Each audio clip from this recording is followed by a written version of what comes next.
hàng gian ngọt nếu như hai cha để chim play hai cái nào cái lịch tầm coi ra hai là quá coi ra bằng lưu chỉ cao hàng Yuri tam nami cái này đừng tam nami qua cái này đừng chặt nào dân này tâm đừng but you were just justified in the name of the Lord Jesus and by the Spirit of our God. Yuri hai kia kia thì mà prang vai prang lu thì cặp cơ này. Giờ là hai anh này sắc hai một người bư.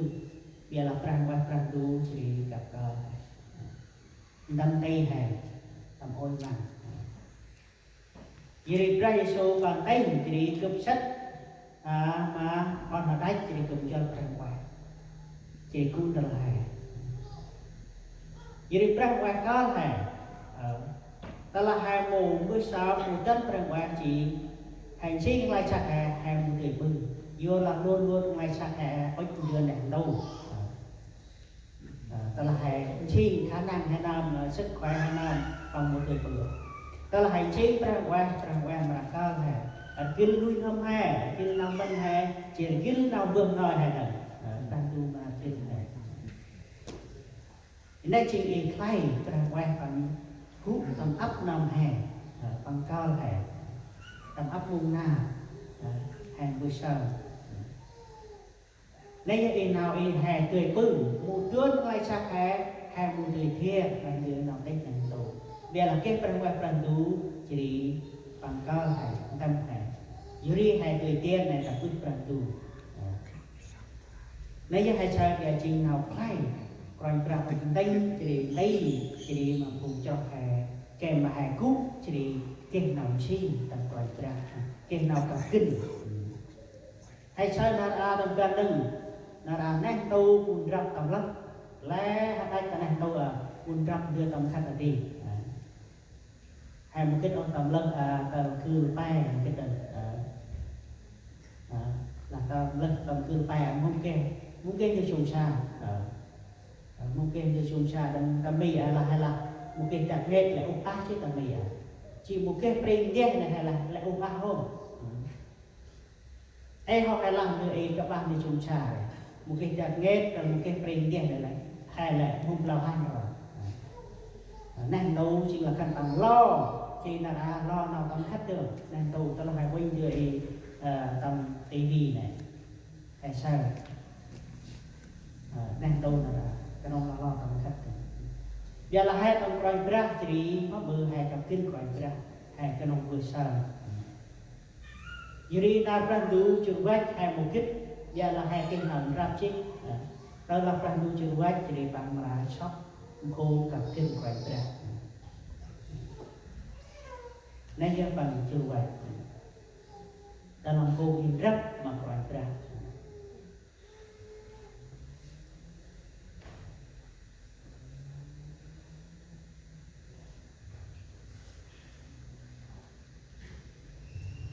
bằng tầm bằng lái chỉ hè mùa ti do cả bước nào sau hè mười chỉ ốp và lắc tên năm nào bằng giúp mà hè mà nào khư block bước nào tìm hè chi ri nào đường hè tại bước ra hình quay chỉ đi hay sợ nào tầm mặt lái một cái dừa mà nào xong hè một cái dừa mà hai từ ấp tiền được và là do nào giúp rồi ra do nào giúp rồi ra thì ăn mà hè nếu giá chiên hè chiên là đang móc bự tập cứ nè chỉ đi hè cái nào thì còn tem hè tươi prang quay dù đi tao đem móc bự prang tu cao hè tiền hè prang tu cao hè tiền hè chiên được ấm đưa nào tích tập cứ u chè hè cái đàn hư ra chính là prang du hay là lại bằng chút như này cho nên ta ra tầm gần đừng dưới đi hay cái prang du cơ hay cái tiền hay tầm gần là hay chính tầm hay chính clock prang du rào chỉ lại trong hè phần đủ cờ nhưng ai ở trong đương Christ trở nên mới phần đủ cờ hè những ai ở trong Christ trở nên mới nên đâu chứ bằng một kích ô hay là mà không hè không cho mình lại mời ao để vào làm đối với phần đủ và cầm không cho chỉ hè đối nên tôi là vương không cho nó sao hả cho mình này có khi nghe ra nhà lâu mà hình một chỉ cho mình này tầm ra lâu mà hình thì cũng một cho đây vào vùng này đâu là tiếp rồi ta là hai một kia rồi của là thì là lâu cua tiếp rồi đó nghe ra không cho này hay lâu mà hình thì một cho có khi của làm thì tì đó mua đất đấy dưới hai cha bia làm răng đủ cao hùng cú tầng còi bạc này chỉ răng đủ cặp hay nên với hai cha để chỉ hay bằng một cái còi ông chỉ mất bự nang thấu chỉ ba la còi ông bởi ông nay chỉ hay là còi ông bởi ông đó ra trong cái đừng vô nào tính nè tâm lai chắc hay nè vô là hai bring nang tóc hay ôi chăn kèm mà tiếp chỉ đi một đầu tiền hay là ô cụ Việt Nam ở nhất nào tinh hay cụ Primi á kèm mà tươi oi nào tinh còn cụ Primi lơ hôi đâu mà đi cụ Primi mấy gặp là cụ Pri Anh Pri Pháp Pri Đất mà cái nào tinh một kiểu vô vòng e thì này chắc à quê tóc hay hắn bằng người ta tầm crep hay bằng kèm nào tinh được chim phun này tôi làm không gian lại cho ông mưa nào tây nhỉ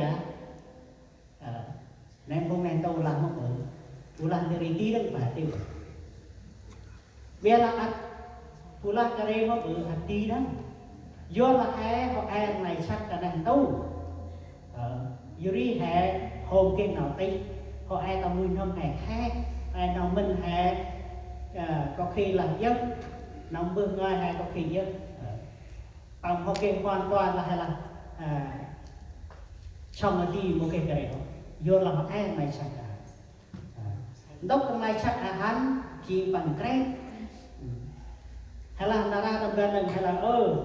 cầm một ít như ra của nó mới thành như ra mì tức quá rồi như ra quá phải thì tầm hè nó bị người ta sạch này crep thì nó tình hắn tri bơi đi đó chỉ trên tri hắn tập ấy bơi đi đó vô làm này chắc bằng đồng crem là cái mà clock chỉ đi mất bự cái mà biết cái này mất bự cái nông hè sách mà quanh đây hè cái huê sách mà quanh đây trên vai sách hè đi mong hè hồn cái nào mình coi hè mà đi nào mình khai dây mình khai dây trên vườn nơi khai cái mông cái ra du cái dưới đây hai cha dia cái đồng răng đủ nó ra trong cái từ cái nam hạt chim cái ba đây bảo nó bảo ta là hai hành cái ra cái ba đây ngứa đừng điểm bảo cho mình là hai bạn là này mồm ngứa mồm ba đó nam cái ra cái ba này chân cái ba này nằm đấy cái ra cái ba nó ra trong cái từ nam cái hạt chim hai răng đủ cái ra hai tiền bự hè quét chỉ bằng ăn hè nó bự tiền con trong phần lương tiền bự này nó ra trong kênh tư mấy bữa hè một cái plan mà hè một cái kế hoạch mà hè kia là phần du kế hoạch mà hè ăn hè đi mình bữa hè một cái nó mình plan hè phần du kia plan mà hè ăn mà hè nếu như sợ thay rồi ra thì bằng rong hè jadi hai cha tầm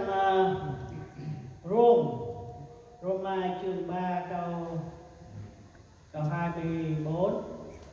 nhờ ân điển Ngài bởi sự cứu chuộc trong đấng Christ Giêsu họ được xưng công chính mà không phải trả một giá nào. Jadi hai cha jangan berjual lanjut lanjut tapi Christ nào đang lại jadi Ibrahim Yesus khách ta xin đông căn này nó bự hoi ham vô mà ha Bia là hè một cái tâm mà Chúa Giêsu tu riêng bạc.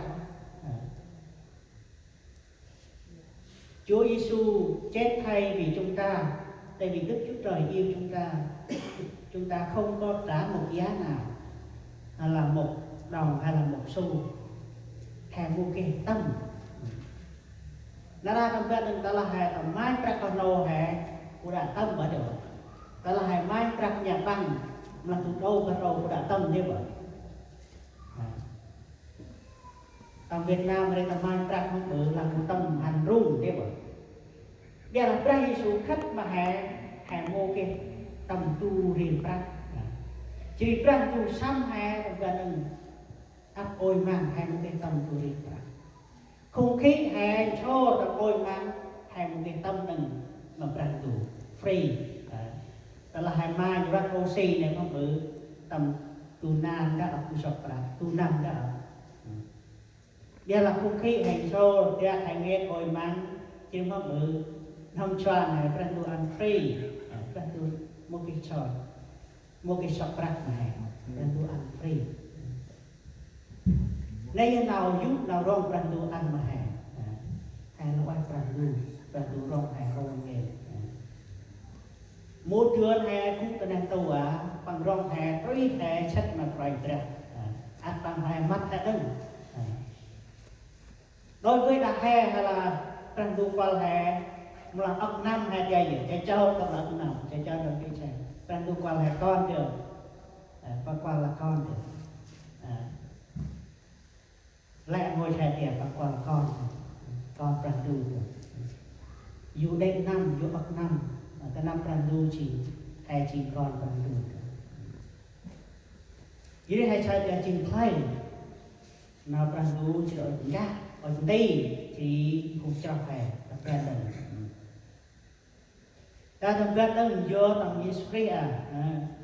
being justified freely by His grace through the redemption that is in Christ Jesus. Jadi hai saya tầm Chúa Giêsu này nào tầm lại hè bằng rong hè bằng mùi hai còn tuột bằng Chúa Giêsu rong hè bách lan là mày lan là chữ dịch là mày lan Chúa Giêsu rong hè nay Chúa Giêsu rong hè mất đâu đi chú của Chúa Giêsu rong hai năm một kích có hai nào. Jadi tama korang tahu tempat deng Prandu lah. Kan mai ci Brahma Prandu. Tơ là cú năm berai di in này Prandu berai. Mong Prandu lah kan mai ci Brahma. Các ngươi là đền thờ của Chúa. Đền thờ ở món hè ý nghĩa là hè chỉ Ibrahim Prandu, đọc Prandu chỉ cú tầm hè. Ta là hè phát nè Prandu mà là phát. Ý nghĩa hôm hè phát như này tầm mai sắc hè hay là nha hay là tiêu bảo. Này sắc Việt Nam á, có hiện ra nghe có cho hạt châu